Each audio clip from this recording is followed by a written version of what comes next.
नमस्कार. The winning टॉक्समध्ये तुम्हा सर्वांचं पुनश्च स्वागत. पितृपक्ष म्हणजेच पितृपंधरवडा किंवा श्राद्ध पक्ष. यावेळचा पितृपक्ष थोडासा वेगळा आहे, कारण तो 2 ग्रहणांच्या कालावधीमध्ये आलेला आहे. चंद्रग्रहण ते सूर्यग्रहण अशा 16 दिवसाचा कालावधी म्हणजे यावेळचा पितृपक्ष 2025. आणि वेगळेपण म्हणजे हा योग जवळजवळ 100 वर्षांनी येतो आहे. अर्थात या पितृपंधरवड्यामध्ये काय करायचं तुम्हाला करायची माहितीच आहे म्हणा, की यावेळेला आपण आपल्या पितरांचं स्मरण करतो, त्यांच्याकरता दानधर्म करतो, पूजा कर्म करतो, ब्राह्मणाला भोजन देतो आणि अर्थात कागवास, कोग्रास आणि ब्राह्मण अन्नदान करतो. गोरगरिबांना अन्नदान केलं जातं, वस्त्रदान केलं जातं आणि आपल्या परीने जे काही करता येईल ते आपण करतो लोकांकरता, अर्थात ज्यामुळे आपल्या पितरांना शांती मिळेल.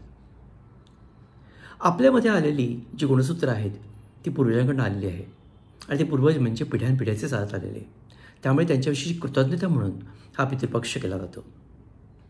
मागे एका व्हिडिओमध्ये मी म्हटलं होतं की जेव्हा देव झोपी जातात त्यावेळेला म्हणजे गणपती आता येऊन गेल्यानंतर दुर्गादेवी येईच्या काळापर्यंतच्या मधल्या काळामध्ये इथे राज्य कोण करतात तर पित्र म्हणजे आपले पूर्वज आणि ते आपल्याला त्यावेळेला मार्गदर्शन करतात.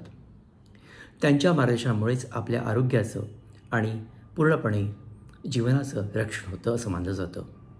हिंदू धर्म त्याविषयी अतिशय जागरूक आहे आणि म्हणूनच आपण पितरांचं स्मरण करून त्यांना उचित मान देऊन त्यांच्याविषयी कृतज्ञता व्यक्त करणं आवश्यक आहे. प्रत्येकाने आपापल्या पितरांना संबोधित करावं, त्यांच्या तिथीनुसार पूजा करावी, स्मरण करावं आणि अर्थातच दानधर्म करावा, अन्न द्यावं, कागवास ठेवावा, वाडी भरावी. हे सगळं केल्यानंतर मनाला शांती नक्कीच मिळेल, पण पितरांना देखील शांती मिळेल आणि आपलं जीवनक्रम जो आहे तो अधिक योगमार्गाने चालेल, ही आपली श्रद्धा आहे.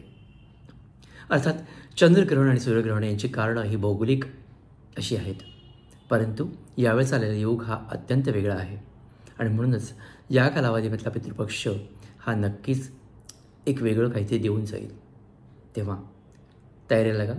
पितृपक्षामध्ये आपल्या गेलेल्या व्यक्तींचं स्मरण करा, त्यांचा आदर करा आणि अर्थात त्यांच्याकरता अन्नदान, वस्त्रदान करून त्यांच्या आत्म्याला शांती लाभू दे आणि आपला जीवन जो मार्ग आहे तो सुखकर आणि समाधानी आणि सुलभ होऊ दे, अशी आपण प्रार्थना त्यांच्याकडे करूया.